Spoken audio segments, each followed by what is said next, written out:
This week's 1044 is brought to you by Chevron Delos 600 ADF Ultra Low Ash Diesel Engine Oil. It's time to kick some ash.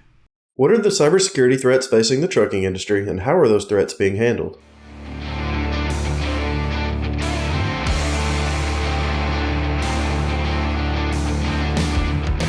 Hey everybody, Happy New Year and welcome to the 1044, a weekly webisode from the editors here at CCJ. I'm Jason Cannon and my co-host on the other side is Matt Cole. The number of cyber attacks on trucking companies has grown considerably in the last couple of years, and there's a good chance that trend's going to continue into the future. As trucks become more and more connected with advancements in technology, there's also the threat that the individual vehicle itself can be targeted. As vehicle technology continues to advance, OEMs and suppliers are transitioning away from being primarily hardware companies with a little bit of software to becoming primarily software companies. I spoke with Michael Dick, CEO of automotive security firm C2A Security, who said there are more than 100 million lines of code in a vehicle. Michael explains the challenges vehicle OEMs are facing with their transition to being primarily software providers. Good. So C2A Security, we're a company that deals with cybersecurity for automotive, which is cars, trucks, buses, whatever, any vehicles. So as you know that generally in the automotive industry, many years ago was very much a hardware industry. The OEMs, or the truck manufacturers, the car manufacturers, the tier ones that supply systems were all hardware providers. They knew how to build systems. They had hardware that they used to put together and maybe a little bit of software just to get the thing to work. But as time has gone on over the years, we are now seeing more lines of code in a car or a truck than there are in an airliner, in a 787. There are more than 100 million lines of code in a vehicle, which is more than anything else that you can imagine. Now, what happens when you've got software? Firstly, the whole way of managing software is different. It's different. And the car manufacturers and the tier ones have to try and now adapt themselves to become software providers, because there's more software development than hardware development these days. Especially from the hardware side, the cars are becoming even simpler. You know, when you're talking about an electric vehicle, much fewer parts, there's no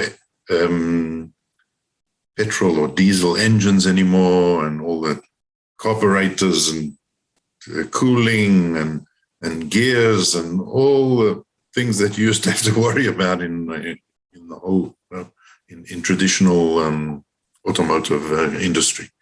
So they have to get their act together. But on top of that, because it's some software-based, there are a lot of software features that are beginning to happen. Even more so, maybe even in the trucking industry. If you look at a new truck today, nearly everything on it is either connected to the internet, controlled by a computer, or both. Trucking is also a valuable target to hackers because of the value of the loads and the impact an attack could have. Because of this, Michael says cybersecurity needs to be at the forefront of OEMs and suppliers as they continue developing new technologies. On the one hand, you have a truck that is on the one hand connected to the internet for all types of features and GPS and Wi-Fi and Bluetooth and all the different, platooning and all types of applications that are going on the trucking industry on the one hand. And on the other hand, inside the vehicle, there's software controlling, or computers that are controlling the safety systems in the vehicle, the brakes, adaptive cruise control, for example, that most trucks have got already, keep lane assist, to keep the trucks in the lane, all types of, those are safety systems, the steering wheel and the brakes of the vehicle, and software is controlling them. So on the one hand, they're connected to the internet, and on the other hand, you've got computers controlling safety systems in the vehicle. So you have to, it stands out that cybersecurity has to be taken care of, and immediately and urgently. So I think that from the automotive perspective, a truck, there is a good there's more money to be made by a hacker when you're talking about the trucking industry. Because on the one hand, firstly, the trucks are worth a lot of money themselves. Secondly, the load that they're carrying. Sometimes it's millions of dollars. Sometimes it's dangerous substances, which, you're talking about all types of organizations that might be interested in that type of stuff. There's a lot of money to be, if you talk from the one end, like ransomware, for example, you talk about ransomware, you can charge a lot of ransom for a truck that is carrying a lot of stuff. And then because it's a business, they're on the roads for 20 hours in the day, unlike cars, which are usually on the road just for a few hours in the day, and most of the time they're parked in a parking lot somewhere. The trucks are all the time on the road. So there's a lot of, and then there's also a lot of new autonomous features that are coming into trucks, etc. So, for example, if you're talking about mining equipment and docks, we have all these types of autonomous vehicles that are doing things now already. Attacking that can cause a lot of havoc. You can steal a lot of things. You can make a lot of money if you're doing something illegal, etc. So I think that, and there's also many more attack surfaces. If you're talking about the actual vehicles themselves, for example, if you're talking like a tractor, the ideal environment, the best tractor would be a tractor that you can connect anything to it. All types of different applications that you can connect to a tractor. That would be considered to be a good tractor on the one hand, but on the other hand, it opens up all types of interfaces. If those attachments that you put onto the tractor can affect security of the tractor, then that's a bad thing. So there's also a lot of challenges when it comes to the trucking industry, which is not really present in the standard automotive industry.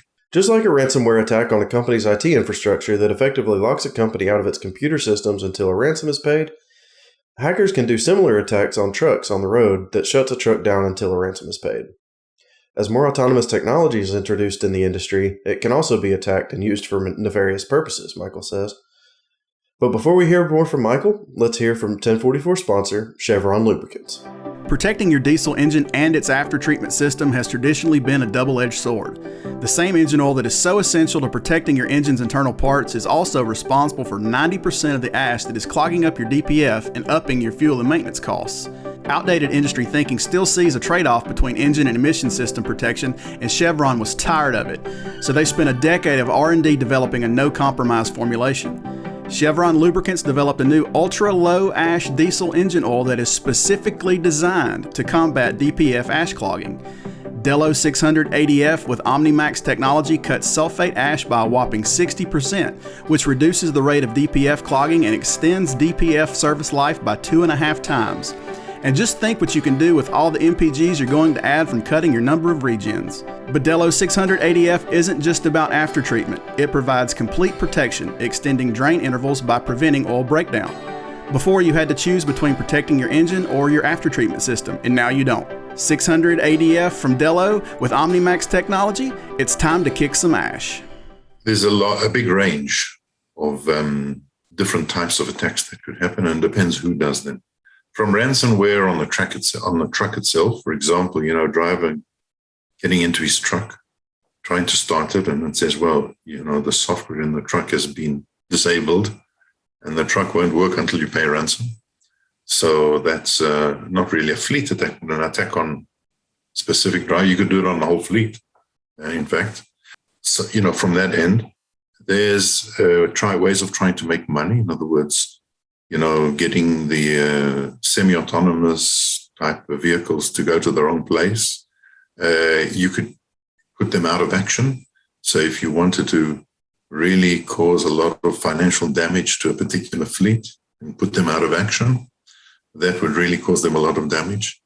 And then there's all the other spectrum, when governments and all types of different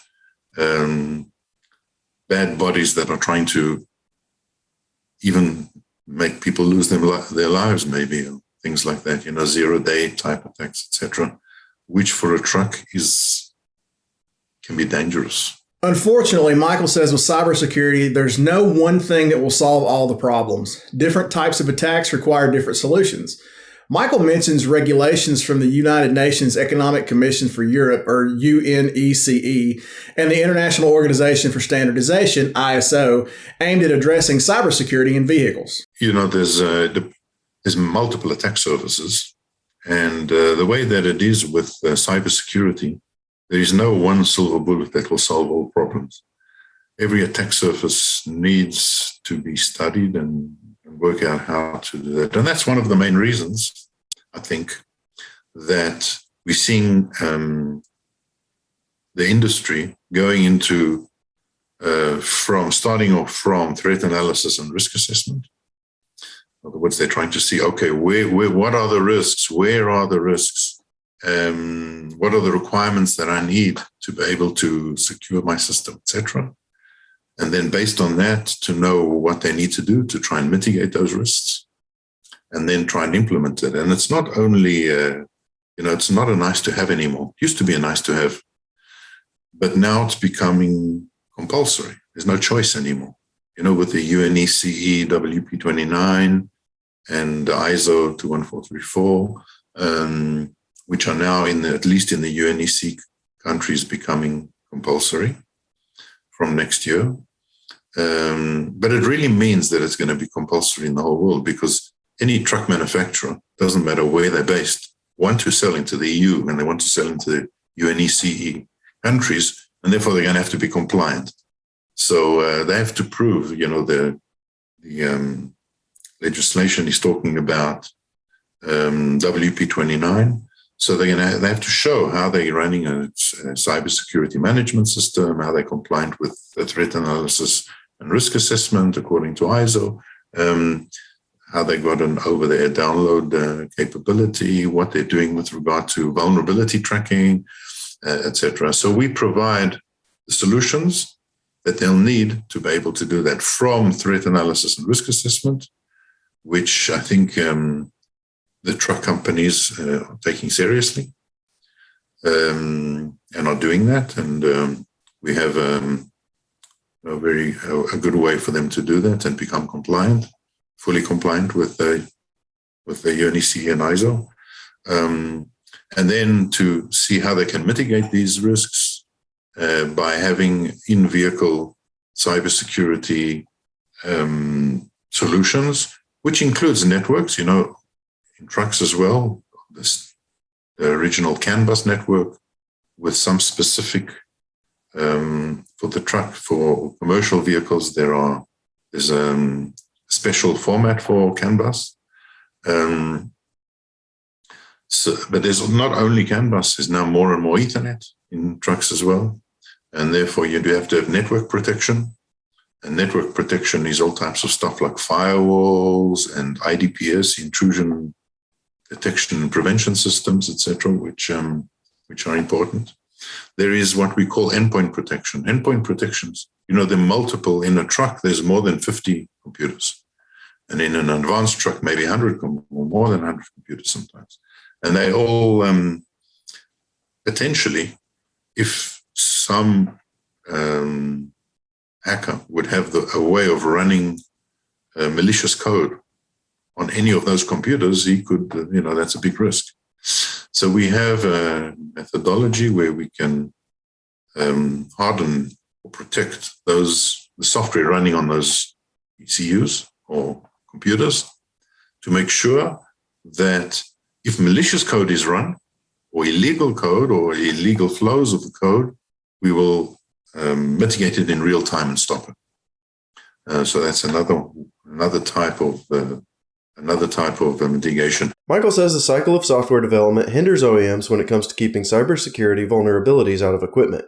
Once a vulnerability is discovered, the software has to be updated and then tested before it can be deployed in an over-the-air update. One of his company's goals is to help bridge that gap with endpoint protection. That there are vulnerabilities published on a regular basis. Every few weeks, sometimes every week, but often the vulnerability is published. Now, when a vulnerability is published, because of the way that software is developed these days by the industry, it takes a long time to get new software ready, because you've got a tier one, so they have to fix their code and test it. It takes at least a month. Then you've got the truck manufacturer who gets that system from the tier one, and then he has to test it in his truck. And he's got a whole barrage of tests that he has to do. That takes at least another month. I'm giving you minimum times. And then you have to prepare an OTA, an over-the-air update of the software, and that would take also a month. So you've got at least 3 months. Now imagine what's happening. You've got software that is running in these vehicles, and their vulnerabilities being published every 2 weeks, 3 weeks. And it's taking you 3 months to make a new version of software. So you're never going to catch up. You prepare a version of software, you get it, it'll take you 3 months. By the time you get it into the vehicle, there's 3 months worth of vulnerabilities, and then you're behind again. And in the meantime, your vehicles are, they have vulnerabilities. They're vulnerable to attacks. What are you going to do about it? So what we've tried to do is we provide them a solution with the endpoint protection. What endpoint protection does basically is, even if there is a vulnerability, and even if somebody does try to exploit that vulnerability, when they run their code, exploit code, we will pick it up and mitigate it. We won't let it happen. So they'll be able to exploit the vulnerability. We can't stop that, but at least we can stop the damage happening, which gives them time to prepare the next version of software. In the meantime, hopefully our endpoint protection will keep them safe. And on a regular basis, if it's every 6 months or 9 months or 12 months, whatever they decide, they'll get a version of software with the latest updates, etc. But at least, they can manage it. Otherwise, it becomes unmanageable. These things will change maybe one day when they get their act together, and the whole supply chain of software becomes a little bit more manageable. Today, if you ask a truck manufacturer, do you have this version of software in any of your fleet? He won't know how to tell you that immediately. You'll have to go and do an investigation. It might take him a couple of weeks even, or more, until he comes back and he says, I have it in this particular model of truck or whatever. And he doesn't control it, because some of the software comes from tier one, some of it comes from tier twos that supply to the tier ones.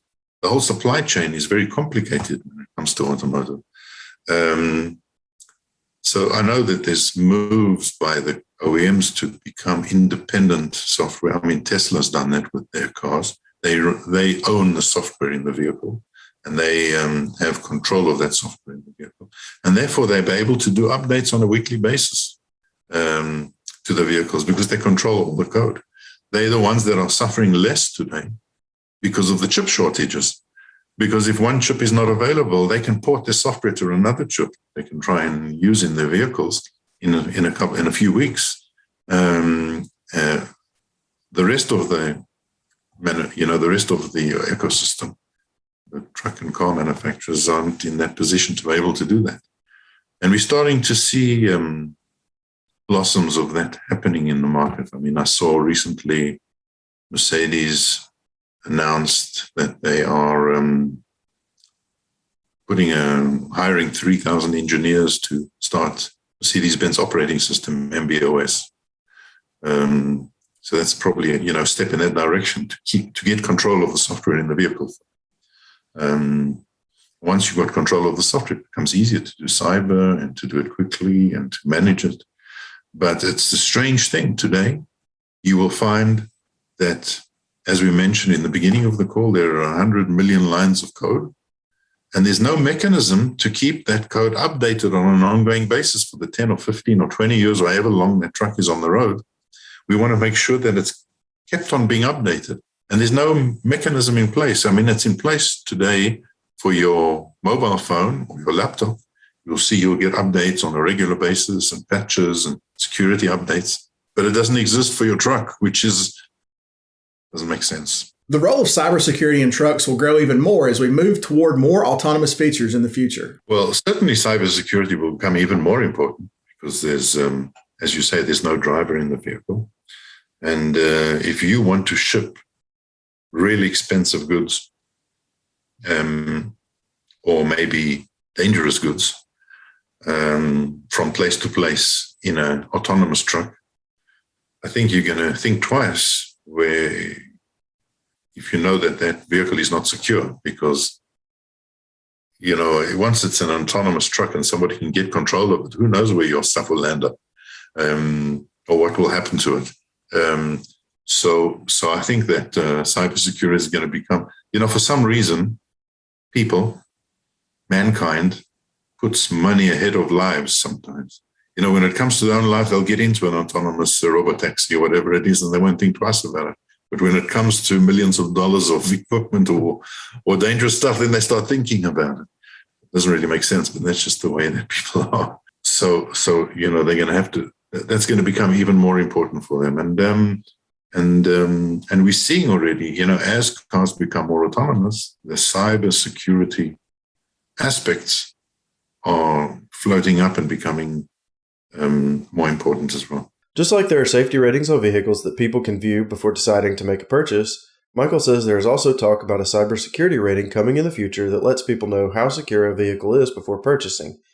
But he believes there might be some pushback to that, specifically in trucking. There's talk in different parts of the world, the same way that you have, for example, an NCAP rating for safety for the vehicle.